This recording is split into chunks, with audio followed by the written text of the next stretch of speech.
بسم الله الرحمن الرحيم والصلاة والسلام على أشرف الأنبياء والمرسلين سيدنا محمد سيد البشر وآله وصحبه وسلم أجمعين ومن والاه ومن لم يوالي هذا الرسول فليترك أم يصمت. If this might not be for you, this is for the Muslims who believe in Rasulullah sallallahu alaihi wasallam and the Quran still versus the people. Al-Quran يتحدى الناس. Now we're going to part 2. Part 2, I've started on what is the Quran. Now forget about all that. Whatever people say, that's rubbish. Whatever they say about the Quran, whatever they say about it, it's up to them. Now, in part 2, I've explained how I got to the conclusion that Al-Quran is the word of Allah subhanahu wa ta'ala. And what is the Quran? I start by saying, what is the Quran? Anyone can hold the Quran. It's written in Arabic. It's about 600 pages. There's Meccan and Medinan in it. Only 600 pages that cause all this havoc. It's the word of Allah subhanahu wa ta'ala. How do we know this? Well, can you bring something like it? No. There you go. The meaning of Quran comes from qara'a. So Quran is something maqru. So it would be maf'ul, maqru, Quran. As in, there's a lot of sources of what Quran. But Quran, by the way, is not written with a hamza. Quran. Quran. You can say it. Sayyidina Shafi'i radiallahu anhu says Quran. And Makki, the verses that came down in Mecca are called Makki. When Rasulullah sallallahu alaihi wasallam migrated to Medina, all these verses that came after that event was called Madani. Amazingly, Makki first, Madani second. And the atheists mock this and say, why is the Madani in the beginning? If Makki came first, Makki should be in the beginning and Madani should come later. So they use this as hujjah. They think so. It's a hujjah. That we decided to put the long ones in the beginning, short ones at the end. No, we say. هذا موقوف. What موقوف means, it's from Rasulullah sallallahu alaihi wasallam. He told us how to put the Quran. He read it. That's how it's read. From Al-Fatiha to An-Nas. There's nothing in between. There's nothing, somebody says, oh, maybe the Al-Imran came first. No, don't listen to that. There's a book, a very good book called Al-Ulum fi Al-Itqan fi Ulum Al-Quran for Sayyidina Suyuti. You read it and see how the Quran was actually, it was a different tartib when it was coming down onto the Prophet ﷺ, when it was revealed. Al-Quran was revealed within 23 years. Munajjaman, which means every event, if there's a reason, the Quran used to be revealed to Rasulullah to answer a specific problem. 2, used to come down and be revealed to Rasulullah without any specific problems. That's it. There was no problem. It was revealed for Rasulullah. So certain problems, and sometimes it used to come to abrogate, nasikh, to cancel one ayah over ayah. Just like as we said, وَلَا تَقْرَبُوا الصَّلَاةَ وَأَنْتُمْ سُكَارَى. Do not approach prayers while you're intoxicated. And then after that, it was in Al-Ma'idah, I think, it abrogated الخمر والميسر رجس من عمل الشيطان فاجتنبوه. So do not approach gambling or drinking. End of story. Same thing. ومن شهد منكم الشهر ومن شهد منكم الشهر فليصم. The previous one says, if you want to, you can pay someone to fast for you. But if you fast, it's better for you. The second ayah will say, ومن شهد منكم الشهر شهر رمضان الذي أنزل فيه القرآن, and the whole thing. This abrogated the previous one. So شهر Ramadan is an obligatory. We have to fast. Why? We can't listen to we can't hear someone saying, oh, the previous ayah says. No, don't do that. So Mecca and Medinan, easy. Mecca, revealed in Mecca, after Hijrah, revealed in Medina. You don't need to be a rocket science to know this. This is something normal. Everybody knows this. If somebody comes to you and say, oh, why is it tartib? Why is it actually arranged that way? Tell them Rasulullah said so. You don't believe Rasulullah. Get out of here, man. Seriously, what is wrong with you? You do not answer those people. Why are you answering those people? Revelation was done within 23 years. There's a reason why Sayyidina Rasulullah sallallahu alaihi wasallam received Iqra bismi rabbika alladhi khalaq, Surah Iqra. Even if you go to the Amazon and you tell them, I'm a Muslim, they say, what Muslim? What? Even if you tell them that Quran, whatever, they say, oh, gar qira. Oh yes, Ghar Hira. You're a bit there swayed in pronunciation. Ghar Hira. Everybody knows the story. So when they negate and say, oh, no, you need to prove that it actually came in Ghar Hira. Everybody knows the story. This even from Sahih al-Bukhari to non-Sahih al-Bukhari, everybody knows the story. There hasn't been two stories on earth. Just like Sayyidina Adam. Everybody knows that after he took from the fruit, he was summoned and he went to earth. From Sayyidina Adam until today, it's the same story. Nobody came with another story until somebody came and said, oh, guess what? We were monkeys. You're a monkey. We're not monkeys, okay? You're a monkey. We're not monkeys. So revelation is the same as that. Now, jurisprudence comes from the Quran. Sayyidina Shafi'i radiallahu anhu said, every ayah has a hadith. That's good. So he was summoned by Abdul Rahman bin Mahdi, who had requested from Sayyidina Shafi'i to write for him a risala or a kitab, tell him what's nasikh mansukh, what's am, what's khas. You know, it's not easy to read from the Quran as it is. You cannot take the Quran and read it. It's not a chronological order. You won't get anything from it. And I'll show you an example. So in this risala, even Sayyidina Ahmad bin Hanbal said, before Sayyidina Shafi'i wrote this, we didn't know whether to take from nasikh, mansukh or whatever. He was the one who showed this was the first book of fiqh, the jurisprudence of Islam that was put on earth. Before anyone, previously they used to listen to the hadith and give you the judgment of certain things. Sayyidina Shafi'i did this. That's why we know certain ayat are not taken that way, and certain ayat are not understood that way. In certain ayat, there's am, there's khas. You know, you have to know if is it public, is it for everybody, or is it just for a specific person or specific people. You'll have to understand this. The tafsir, the best book I found was for Shaykh Rahmatullahi alayh, Muhammad bin Hussein al-Dhahabi, who was shot dead by Takfir wal Hijra in Egypt. He wrote a book called the Tafsir al-Mufassirun. And in that book, it's amazing. He outlines exactly the tafsir and which mufassir we take from, and which is basically has better tafsir from another, and which tafsir is saqim, which tafsir is manbooth, we do not take, and which tafsir. He's amazing. He did it was in 3 volumes. You buy it in 1 volume.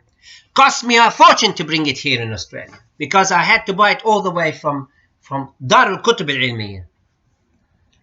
Ibn Kathir is very well known for this tafsir. We always say from Sayyidina Ibn Kathir because there's also isnad. Sayyidina Shafi'i used to say akhbarna thiqa. He takes from Mujahid. Mujahid we always take from him because there's isnad. Muqatil bin Sulaiman, whom the Orientalists take from, we don't take from him. It's full of Israelites. Reading the Quran, of course, you can see the theme is always one. Tawheed, monotheism. Allah subhanahu wa ta'ala, what happens to, everybody knows this. So nobody can take something out and say, ooh, look at what the Muslims are saying. Okay, this is not for you to take and start dancing around to get votes and to get likes on Facebook. It's none of your business. So how do we read the Quran? You can't read the Quran. You can't take the Quran, use it as hujjah and think that you're the man. No, you're not the man. You're not even Superman to read the Quran. Trust me on this. You need to buy a proper book about Islam or about tafsir Quran, or take it from a sheikh. That's why Salaf, they hate us when we say, you have to take it from a sheikh. You'll have to take it. They only say, Ahl al-Dhikr, Ahl al-Dhikr. Who's Ahl al-Dhikr? They're only Ahl al-Dhikr. And we are kafara, wal-'iyadhu billah. Okay. An example would be if you get a translated Quran, it wouldn't help. It would help some, but it wouldn't help. Because if you see, chapter 2, Al-Baqarah, ayah, verse 30, how he created, he told that he will create Adam. And then it goes to chapter 3. Imagine, Al-Imran, 59, how he had created Adam in stages. And then chapter 15, for example, Hijr, 26, how he basically had created him from clay, you know, so from turab, clay, and then, you know, from dust to clay to, you'll have to go through stages. And we will go back actually to chapter 2 again, Al-Baqarah, to see what happened with the events with Sayyidina Adam alayhi salam, which is from 31 to 33. How he told the angels that he's going to create Adam, how Adam basically had lived in heaven, and then after that he's eaten from the tree, and then after that he was summoned with Sayyidina Hawa to live on earth.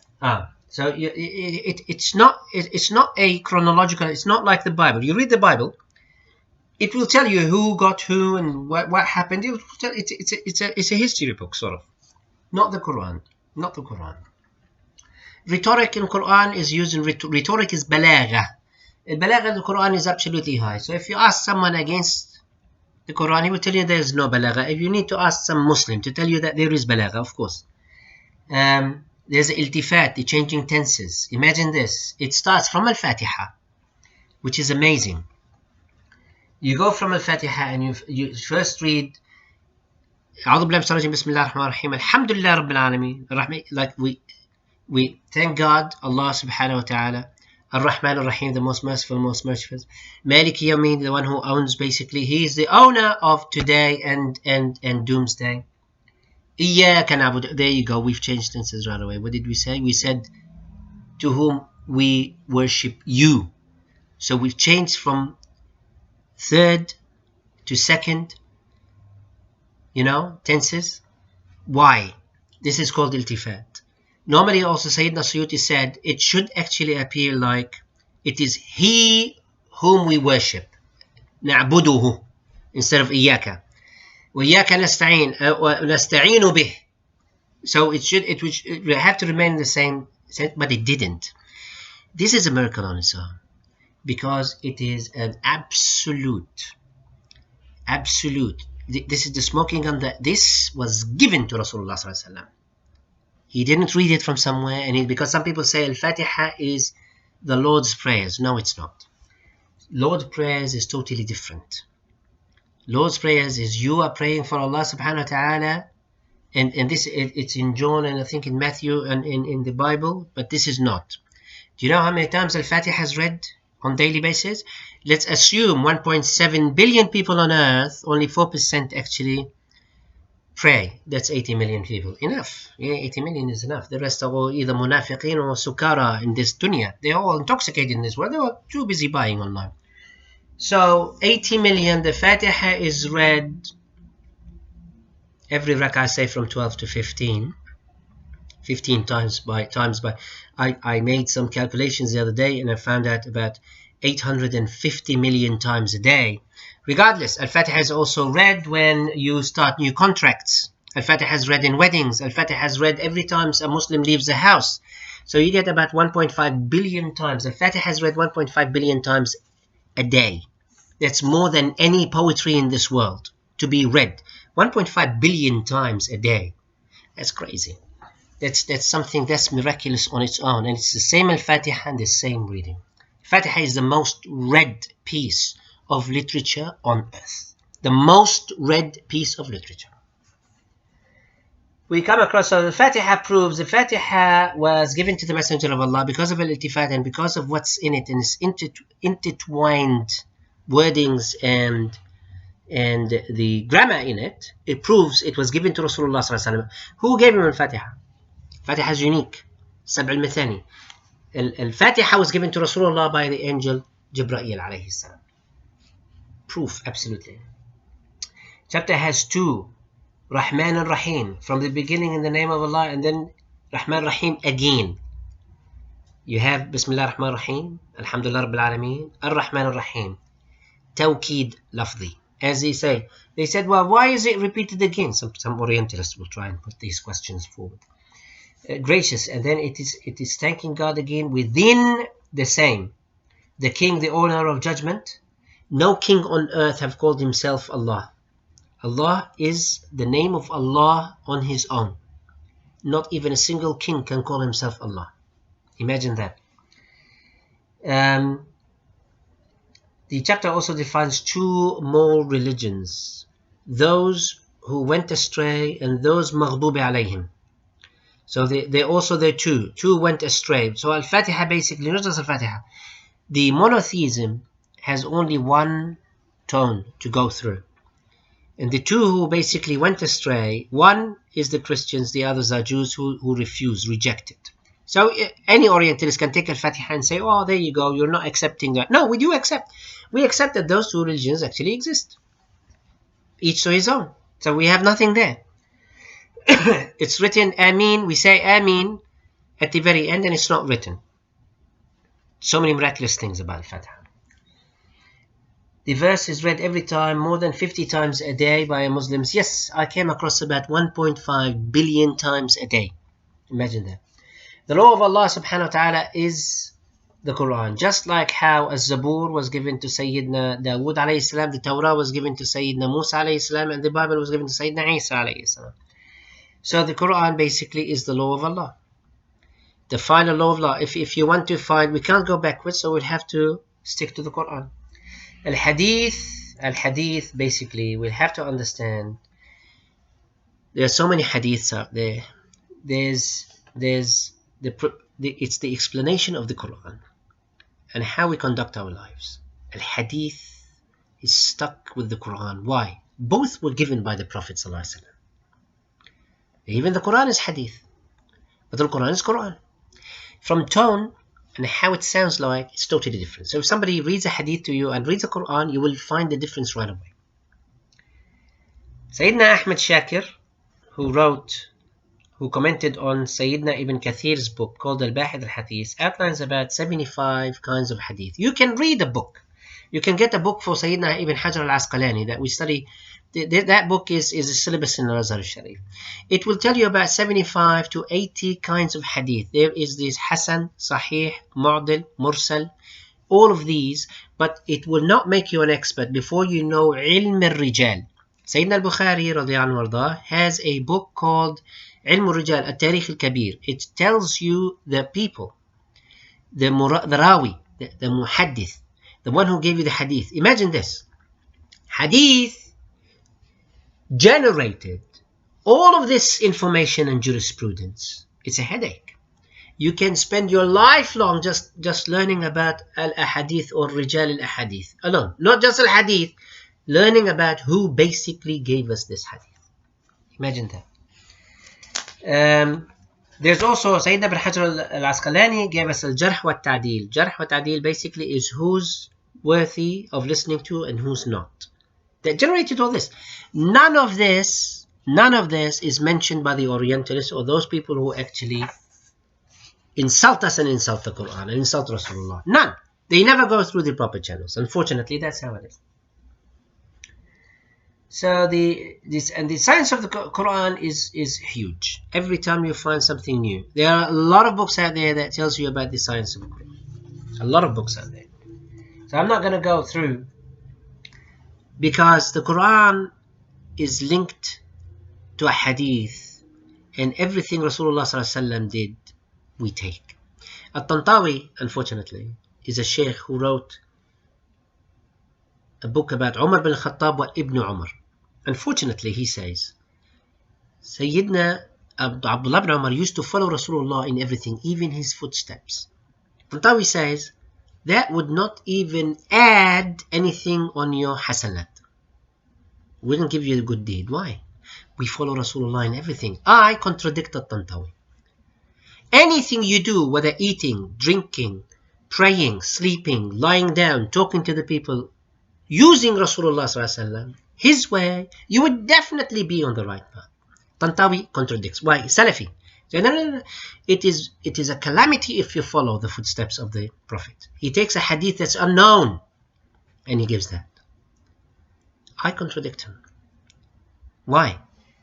Over here on page 104, I'm telling you, Muslims did not know how many rak'ah to pray.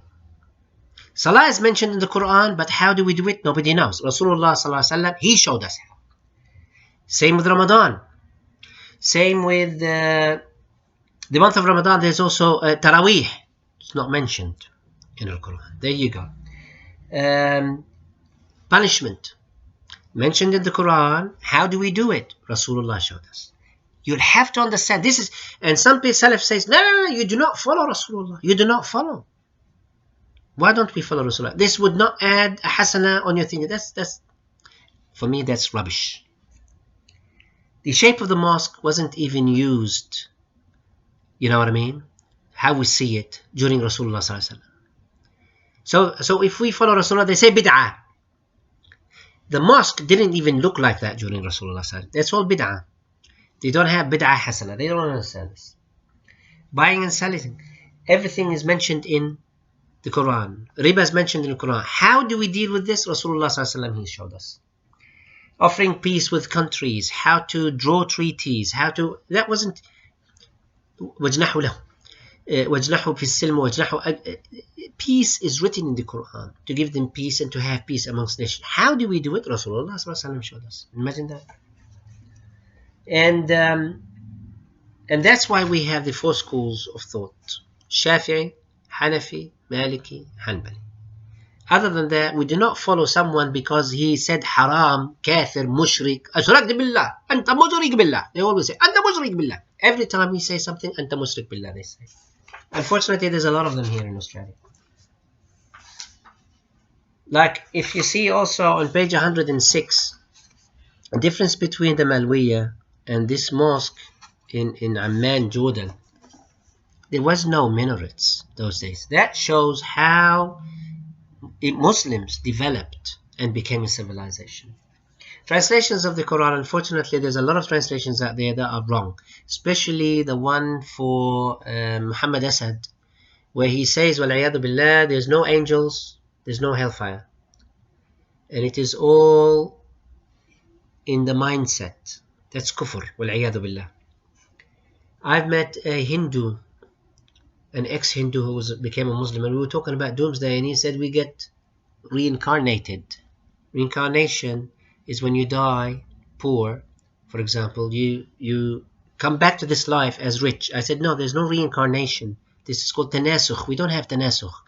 There's not reincarnation, there's resurrection. And they said, no, it's reincarnation, and that's how we got into Islam. The whole family went into Islam because they thought it was exactly like Hinduism. They're not Muslims, basically. You believe in reincarnation, not resurrection. Resurrection, yawmul ba'th. We die, there's still alamul barzakh. There's the graveyard. In the grave, there's adab al-qabr, ya rajul. What is wrong with you? There's adab al-qabr. After adab al-qabr, there's doomsday. Now they said reincarnation. We get reincarnated, we come back again. I said, where do you come back again? It's in this dunya. I said, you're not a Muslim. He said, no, I'm a Muslim. Mistranslation of certain things would send people to Jahannam, wal-'iyadhu billah.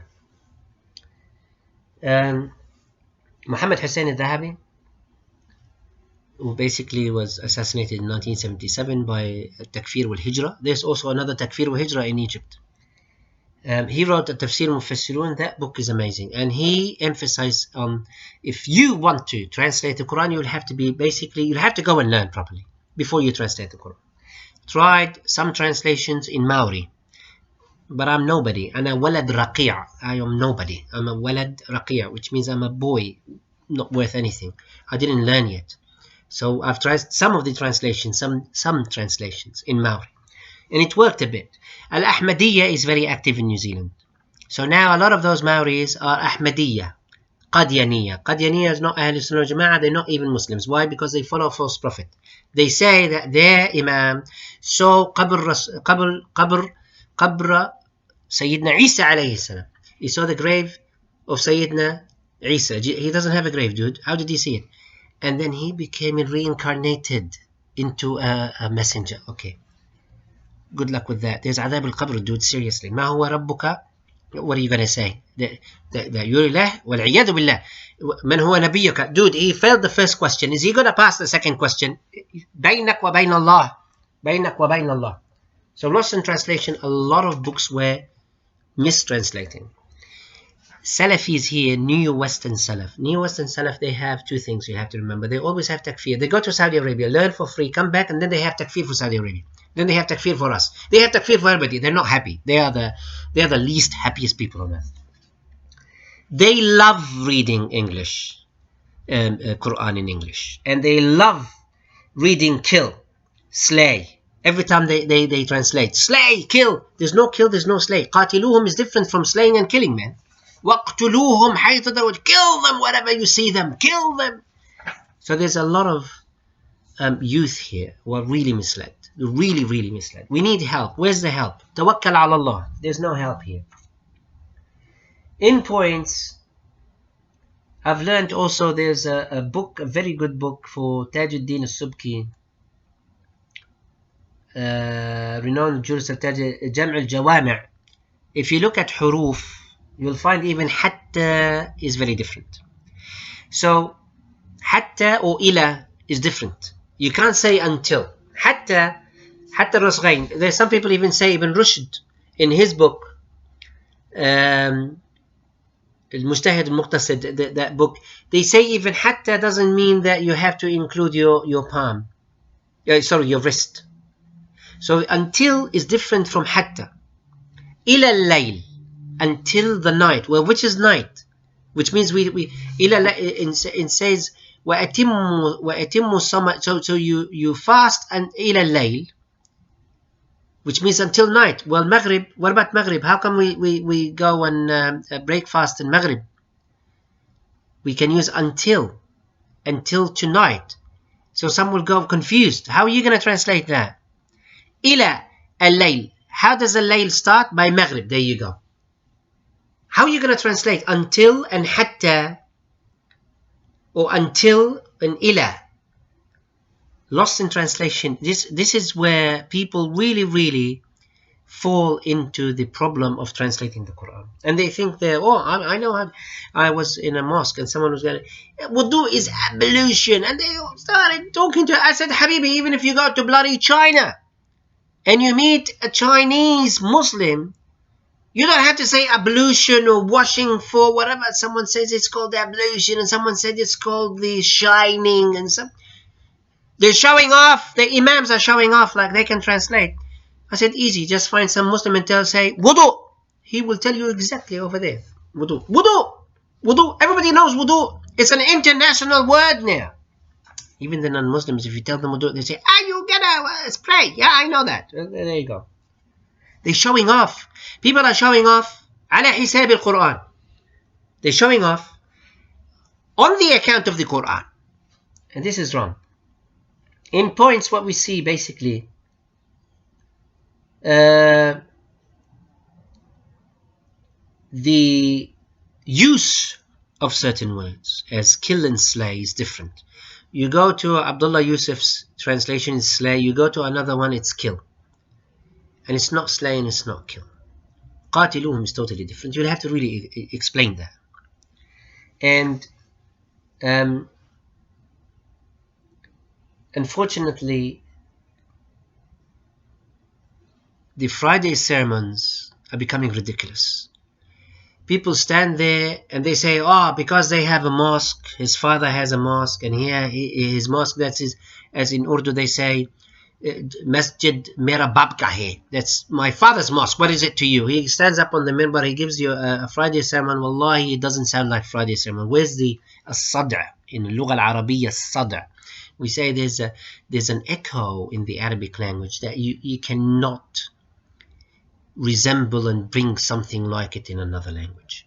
And unfortunately, a lot of people are standing on the minbar because they've got money and they make money, unfortunately. Wallahu al-musta'an. After this, we'll talk about اللغة العربية بإذن الله تعالى والصلاة والسلام على أشرف الأنبياء والمرسلين. الحمد لله رب العالمين. من سلطان.